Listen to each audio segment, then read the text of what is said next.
is an emergency session of the OG. These are rare.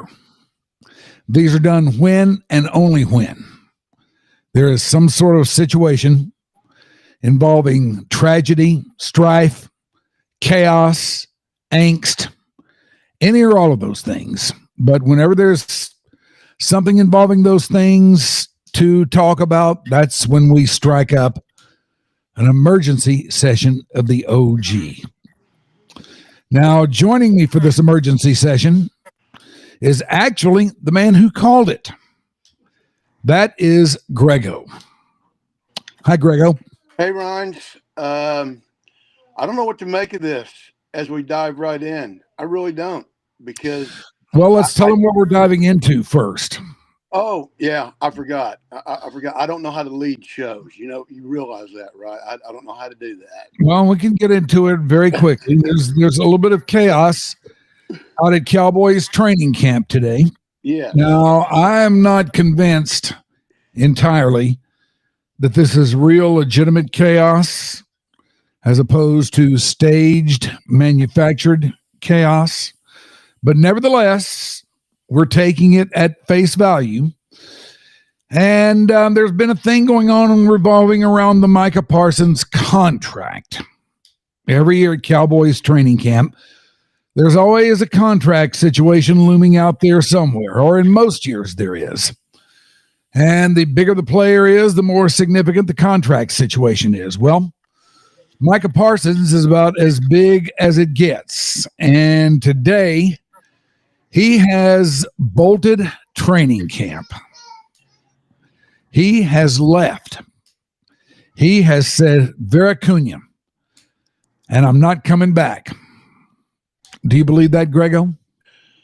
I believe he left, but I'm with you. I've seen this story too many times, and I know how it ends. I mean, everybody they name call, they threaten, they holler, they scream, and then they come together in a press conference and think that if anybody asks any questions, they're stupid. Everything's cool. And yeah. But this just has the sounds and the tone of something else, because I don't think Jerry Jones is the same guy he was 5 years ago. I don't know what it is, but he's just handling things in a different way, in a much more personal way. That's interesting. How do you think he's changed over the last 5 years? I just don't. I used to think he was all about winning, and no matter what he did with pinching pennies or cutting payroll or whatever, and the bottom line, he was going to do whatever it took for the Cowboys to win a Super Bowl. I don't feel like that anymore. I don't feel like that.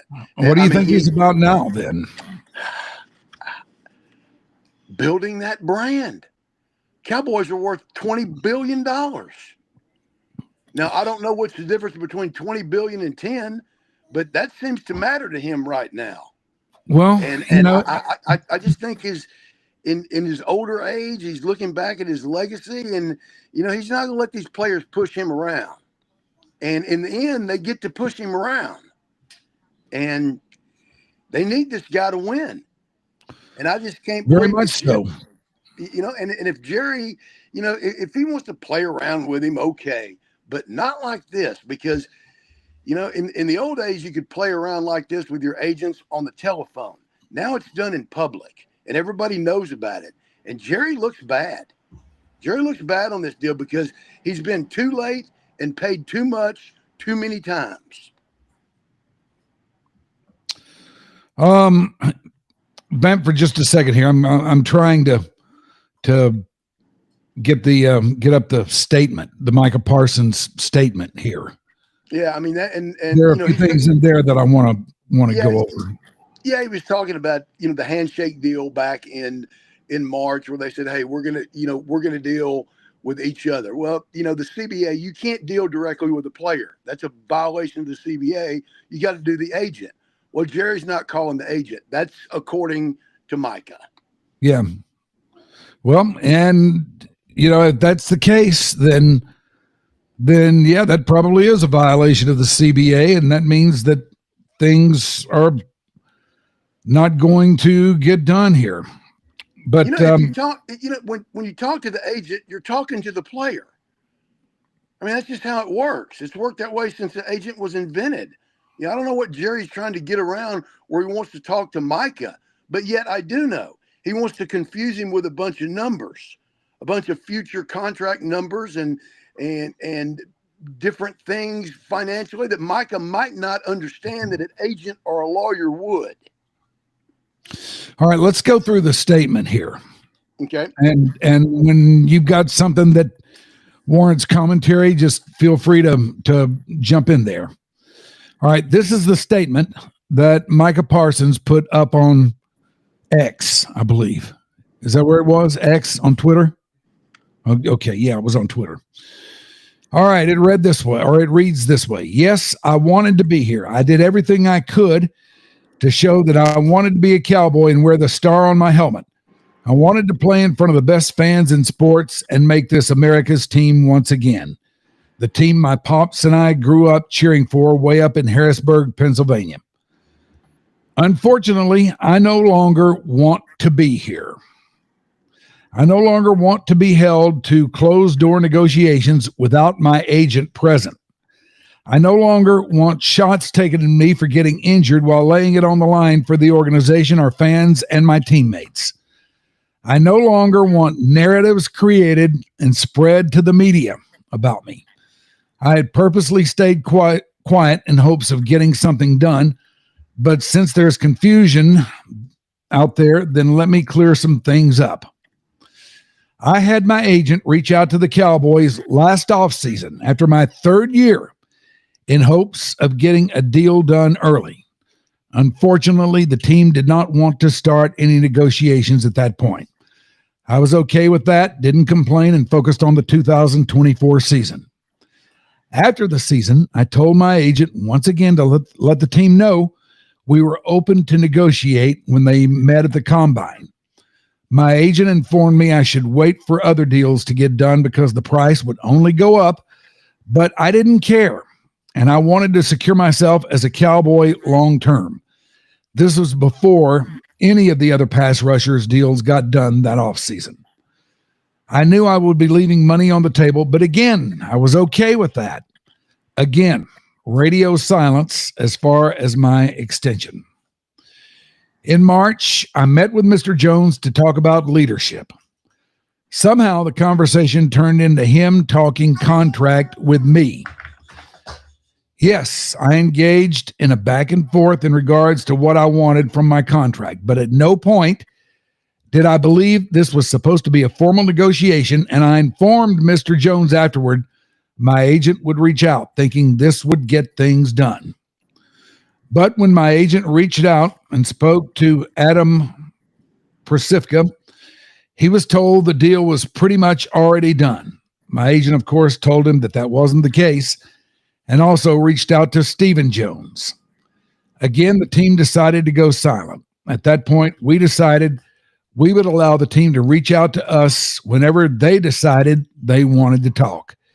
Yet still not a call, email, or text to my agent about starting a negotiation. Up to today, the team has not had a single conversation with my agent about a contract. Not one demand has been made by my agent about money, years, or anything else. Still, I stayed quiet. But again, after repeated shots at myself and all the narratives, I made a tough decision. I no longer want to play for the Dallas Cowboys. My trade request has been submitted to Stephen Jones personally. End of statement. Yikes. All right, that's a strong stand being taken. And it's his words, his point of view, and it should be taken that way. But it should be respected because he laid it out there and he said some tough stuff. And there's a lot of stuff that, you look at it from 35,000 feet and you think, well, you can't come back from that. But we see people in athletics, pro athletes come back from this all the time. We've seen guys come back from a whole lot worse than this. But boy, there's some cuts in there, Rhines. I mean, there's some deep Yeah, stuff there's there. some And, there's some and, there's some and strong stuff in there, but again, it could be that this is just nothing but posturing on both sides. And here's another thing. This has been a very, very docile, storyless training camp. And the Cowboys generally don't mind if shit gets stirred up in training camp. But what have the stories been in training camp so far? fights. A couple of fights, but a couple of fights, but they go nowhere. Other than that, the story's been shots. It can't be dismissed. It's been all about him. It can't be dismissed because once again, that plays into what I said about Jerry. Building this brand, he's got to keep the eye on the Cowboys. Believe me, I know. The eyes are on the Cowboys now. Believe me. And for a generational player demanding a trade and wanting out of here and sounding like he really wants to go. Well, for that reason, I kind of think this might be staged by all parties. This might be just nothing but acting on all fronts with the guarantee that when the time comes, we're going to get this done. But in the meanwhile, if this can create a little buzz about training camp, then let's ride that out for a few days. He's got to be signed before the season starts. If Jerry can't make that commitment to do that, he better trade him right now. Well, I guarantee you this is much ado about nothing. He will be signed. He's got the Cowboys control this guy for this year. Then they've got 2 tags left on him, and they can control his life for the next 3 years and not make him very happy. And he's going to see a lot of other guys get big deals. The Cowboys can do that, and he knows it. And he doesn't want to get caught up in that. No, he doesn't. And I don't blame him. I don't blame him. I don't either. He shouldn't want to get caught up in that. Man, I hate to say this because normally I can see a side of the owner, but I can't side one bit with Jerry Jones on this. He's waited too long, and nobody thought, pass rushers were going to get to 40 million. They got to 40 million with Myles Garrett, and they said, well, boy, this must be the ceiling. No, TJ Watt got him 41. You know where the bidding for Micah Parsons starts? 42. Yeah. And if he doesn't get it signed, it's going to be 45. And I can see, if one thing I can see Jerry's side, how can you commit that much money into a quarterback, a wide receiver, and a defensive end? But that's the way the game's played, and you got to figure out the math. Yeah, it's the way the game's played, and the Cowboys like it that way because that money is being committed to stars, to guys who make big plays, guys who get the fans riled up, guys who the camera is always on, and that's the way the Cowboys roll.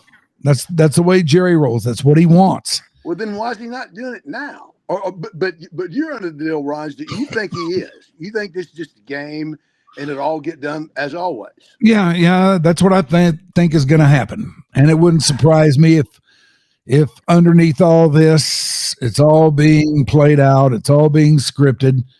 Somebody's on the phone with the agent and telling him, okay, here's what we're going to say, here's what we're going to do. This is what we need from you, and it'll only last a few days, and then we'll get it done. He'll get his money, and we play on. That's what I think is really in play here. And you know what? I mean, that the smart money is bet on that. But there's something about this that just bugs me. Yeah, I don't know if it's if he might be, Micah Parsons might be that one person on this planet that just gets under Jerry's skin, because they've never really seemed to get along. I mean, think about it. I mean, he's never had a Michael Irvin relationship with him, or a Tony Romo. And I'm not saying he needs to be buddy with these guys, but you know how Jerry was with his star players. He's never been that way with Micah. I don't know. Maybe as far as we know, he hasn't. But I don't know if Micah is that kind of guy, really. I don't know. I mean, he's not like Michael Irvin. He's not like Tony Romo. He's not a real front and center, hey, look at me guy. Micah Parsons just goes out there and plays real hard and plays real well and does his job and does it real well. And he really doesn't do a whole lot to call attention to himself beyond that. Those other guys did. Those other guys played, number one, far more glamorous positions because they were on the offensive side of the ball. And they were, far more visible, far more in the limelight than Micah Parsons is. Yeah, it might have been two bad examples, but there's just something there. I don't know what it is. I mean, it's kind of like, Jerry a week ago said Micah Parsons is the most talented player the Cowboys have ever had. Really? Well, I'd want that guy under contract immediately before something happened. I think I would too. And then the next day, you've got Fredo, saying, well, Micah's got to want to get paid. What the heck does that mean? That means he's got to play ball.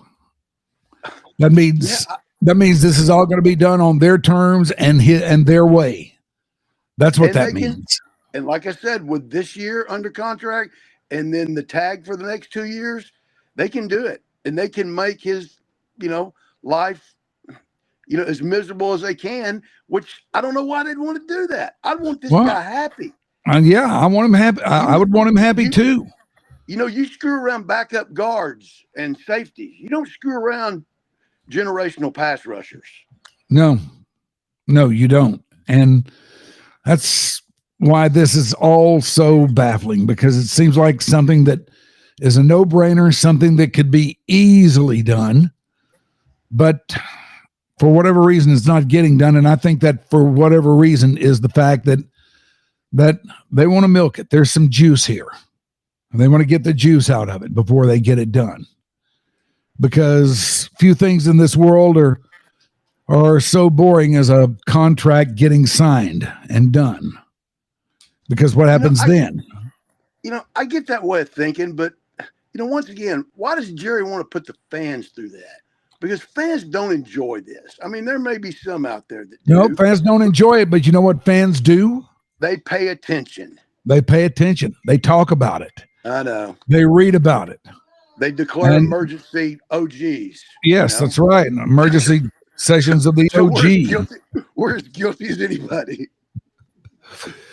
Yeah, we are, but it's good to, it's good to have something to talk about, you know? Yeah, I agree. Anything else you want to talk about? I don't know. I just want. Anything? I think I know where this is all going to end up, and make no mistake, this is some really big talk, because usually if something like this is going on, you don't see guys leave training camp. No. I mean, usually if they're in training camp, they're in training camp and they're there to get ready for the season. And if there's a contract thing going on, well, that gets done, but that doesn't mean that they're not there for it. This is different. This is a little bit different, and this might be a little bit different guy who may not be quite so willing to toe the company line that's been established and play this game the way it's always been played over the years.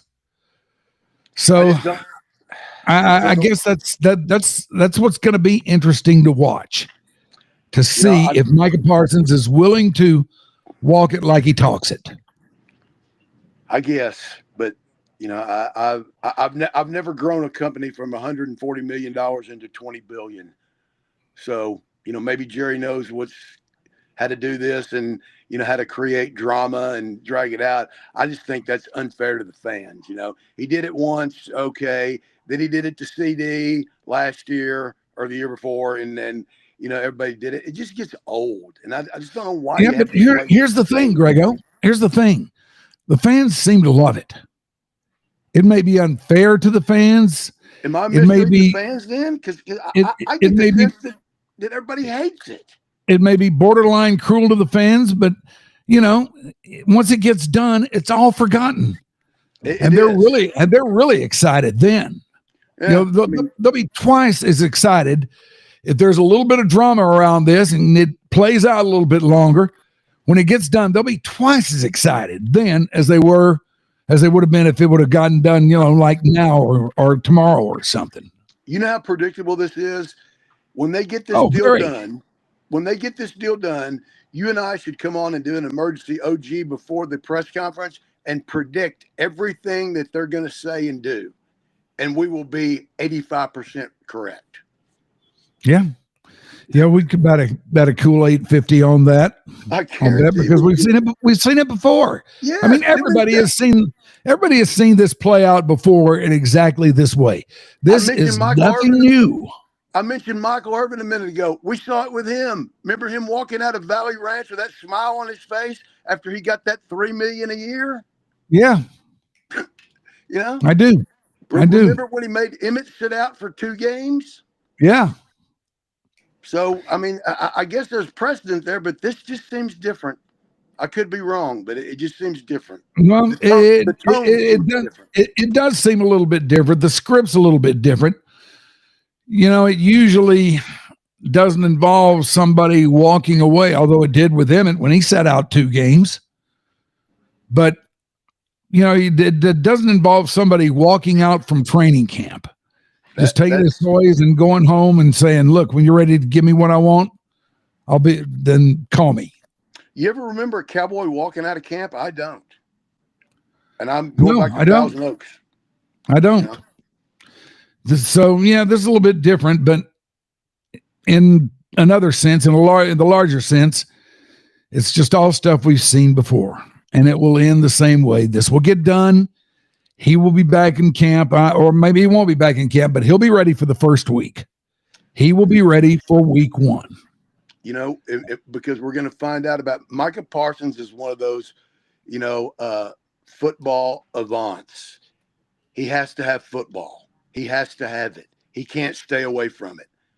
That's why he showed up for camp, I think. This could have been done before camp. Yep, it could have been done before camp. I think he wanted to go to camp and thought he could get something done. He can't stay away from football. He's a football guy. So we'll see how that affects. Maybe Jerry knows that psychologically about him. I don't know. Well, it's just another reason to like the guy.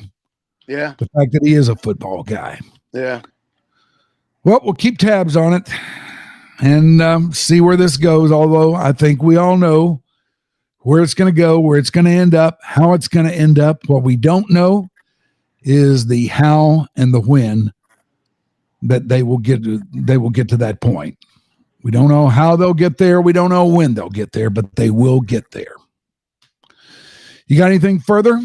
I don't, Brian. I think we covered everything. All right. They have traded Luka already this year. And now, Micah wanting to trade. I want DeGrom and Evaldi to head on up to Montague County and hide out for a while. I don't want that at all. I want DeGrom and Evaldi right where they are. I don't want them traded. I know that. No, I don't want them traded either. Although Evaldi's a free agent after this year, so sign him right now. Before the game tonight, sign him right now. I'd love it if they'd sign him right now because, man, I love DeGrom, but Evaldi's just a freaking warrior. He's the best pitcher in baseball right now. There's nobody better than him. I love that guy. Yep. I agree. All right, that is the OG. Thank you very much for watching. Thank you very much for checking out all the stuff we do here at Your Dark Companion and all across the Stolen Water media platforms. I'm Mike Rhyner. Bye.